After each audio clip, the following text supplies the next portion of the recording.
माघ महीने का कुंभ मेला का क्या कुछ महत्व है, थोड़ा हमारे दर्शकों को बताइएगा।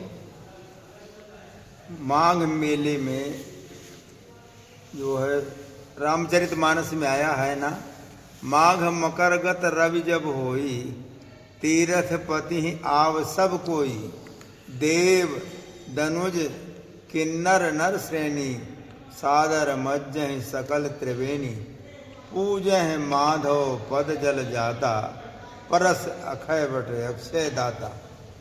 तो गोस्वामी जी ने वर्णन किया है, माघ में मकर राशि में जब सूर्य आते हैं तब यहाँ मेला लगता है 1 महीने के लिए।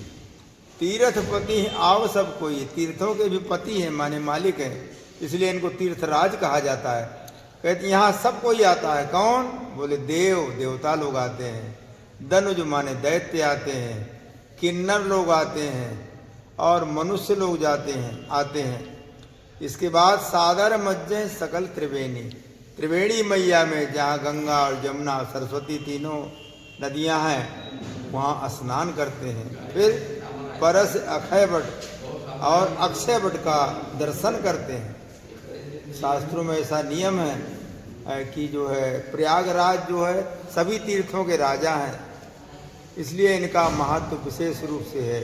जितने भी तीर्थ है, पृथ्वी व्यानि यानि तीर्थानि तानि तीर्थानि सागरी, पृथ्वी में जितने तीर्थ हैं सब सागर में हैं।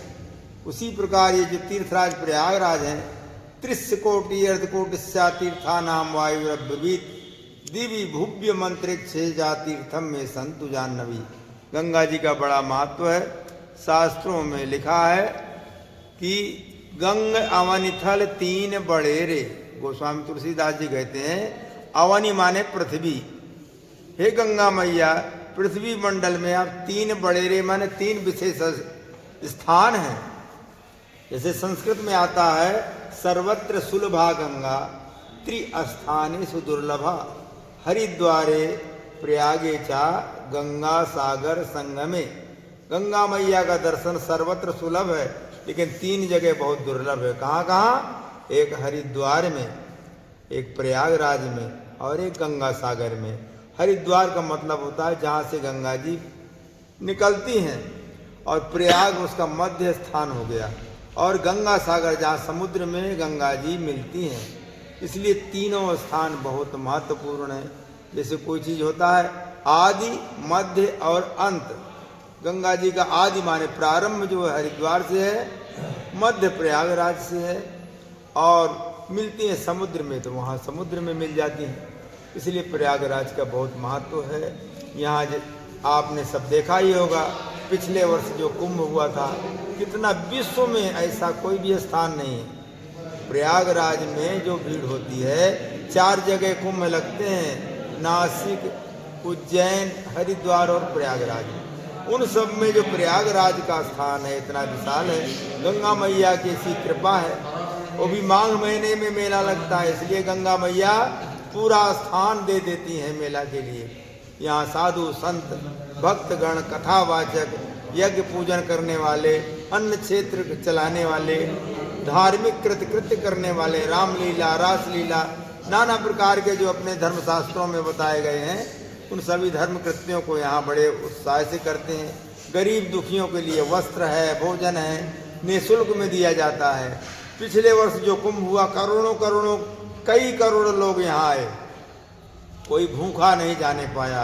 हर जगह रास्ते रास्ते में जगह जगह लोग उनकी भोजन की व्यवस्था करते थे, और जगह जगह जो और महाराज जो योगी जी हैं, मोदी जी ने हैं, इन्होंने इतना दिव्य व्यवस्था किया, हर जगह भगवा रंग कर दिया। जहाँ देखो तहाँ भगवा रंग दिखाई देता है। सुंदर सुंदर बिजली, सुंदर सुंदर जो है आकर्षण जो बना दिया प्रयागराज को। एक तो सुंदर कोई स्त्री हो और वो भी आभूषण से सुसज्जित हो जाए तो उसकी शोभा और बढ़ जाती है। तो प्रयागराज वैसे भी सबसे श्रेष्ठ है, यहाँ की शोभा द्वितीय है। और फिर यहाँ जो सब प्रकार से सजावट हो गया, जहाँ देखो तहाँ सुंदर सुंदर पीला, लाल, गुलाबी, सफ़ेद, हर प्रकार की जो है सजावट हो रही है।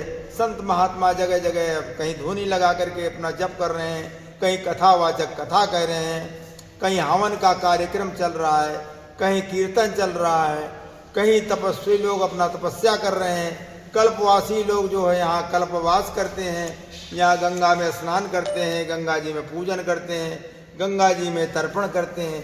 गंगा जी का बहुत महत्व है शास्त्रों में। बाबा जी, जो श्रद्धालु प्रयागराज में कुंभ में स्नान करने आते हैं, उन श्रद्धालुओं को स्नान करने के बाद कहाँ कहाँ जाना चाहिए, प्रयागराज में किन किन को दर्शन करना चाहिए ताकि उनका जीवन धन्य हो जाए?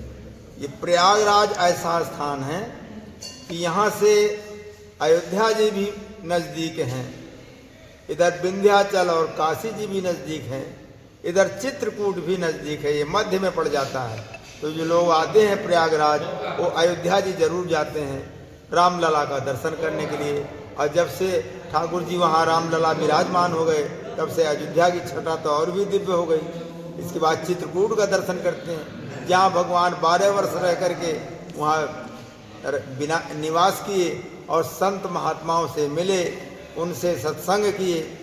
इसलिए चित्रकूट तो कामदगिरी है। कामद माने इच्छा को पूर्ण करने वाला, काम माने इच्छा और कामद माने कामनाओं की पूर्ति करने वाला, गिरी माने होता है पहाड़।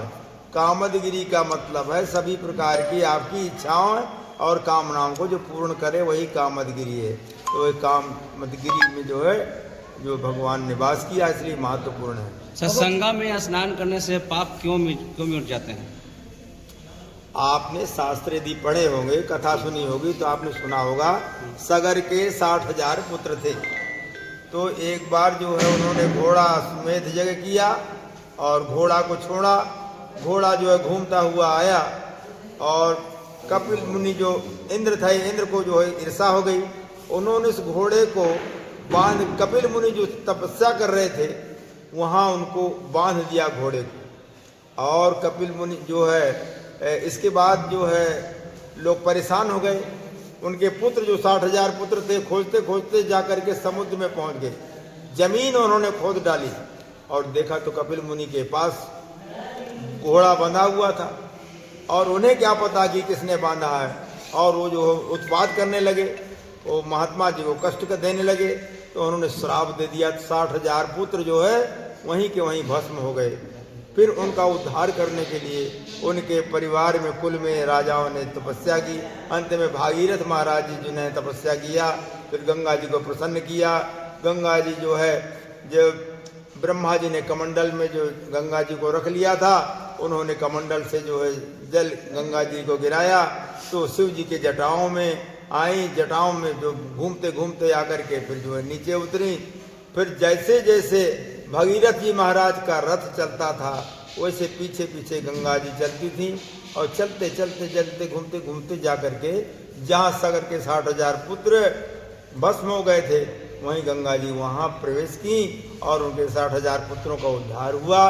गंगा जी का मतलब यही है, जीवों का उद्धार करने के लिए। आज भी जो जिन लोग मर जाते हैं, कहीं भी मर जाते हैं, उनकी अस्थि गंगा जी में जाकर के प्रवाहित करी जाती है। अस्थि का स्पर्श होने मात्र से उस जीव का उद्धार हो जाता है। यह गंगा जी का महत्व है। गंगा जी का महत्व कितना भी कहा जाए थोड़ा है। ये पाप हारिणी है, उद्धार करने वाली हैं। इसलिए और प्रभु पद नख निर्गता, भगवान के चरणों के नख से निकली हुई प्रकट हुई है। उनका महत्व जितना भी कहा जाए थोड़ा है। इस आश्रम का क्या महत्व है? देखा जाता है कि तमाम लोग जो है यहाँ पे आपके चरणों में लिप्त हैं और यहाँ सेवा प्रदान दे रहे हैं और तमाम लोग जो है बाहर से आते हैं। तो आपका नाम जो है पूरे देश में फैला हुआ है। तमाम लोग यहाँ पहुँचते हैं, बोलते हैं कि बाबा के पास जाने से सुकून मिलता है। क्या है इस आश्रम का महत्व? देखिए, तुलसी यह जग आए के कर लीजिए 2 काम, देने को टुकड़ो भलो, लेने को हरि नाम। कहते हैं रोटी दे के जोड़े नाता और पैसा दे के तोड़े नाता। अन्न का बहुत महत्व है। अन्न जो है, अन्नम ब्रह्म, अन्न ब्रह्म है।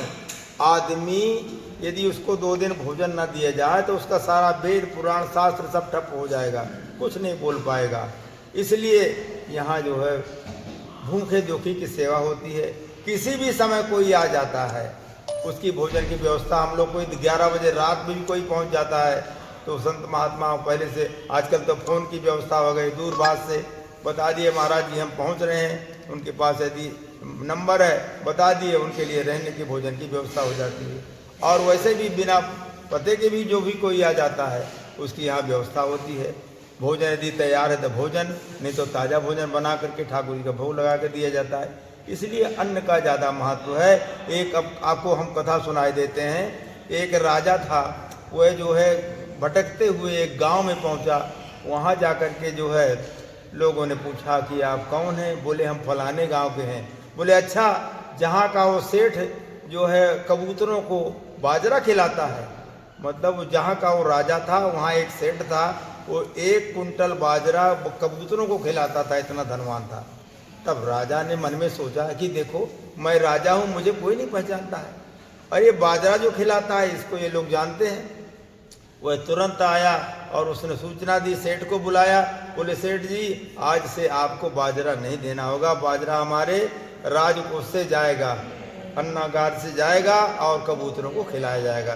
तब से राजा जो है वो कबूतरों को बाजरा खिलाने लगे। ये महत्व है उसका, माने अन्न जो दान करता है, खिलाता पिलाता है, उसका सारी दुनिया में नाम हो जाता है। इसलिए अन्न का शास्त्रों में बहुत महत्व है। अपना परिचय दीजिए। हमारा परिचय, हमारे गुरुदेव यहाँ विराजमान थे, फलाहारी बाबा के नाम से थे। 1991 से हम भी फलाहार करते हैं और इसलिए फलाहारी बाबा के नाम से हमें भी जानते हैं। वैसे हमारा नाम राम रतन दास है, महंत राम रतन दास। यहाँ साधु सेवा, गो सेवा, ठाकुर सेवा, अभ्यागत सेवा, जो भी कोई आता है उनकी सेवा बराबर होती रहती है।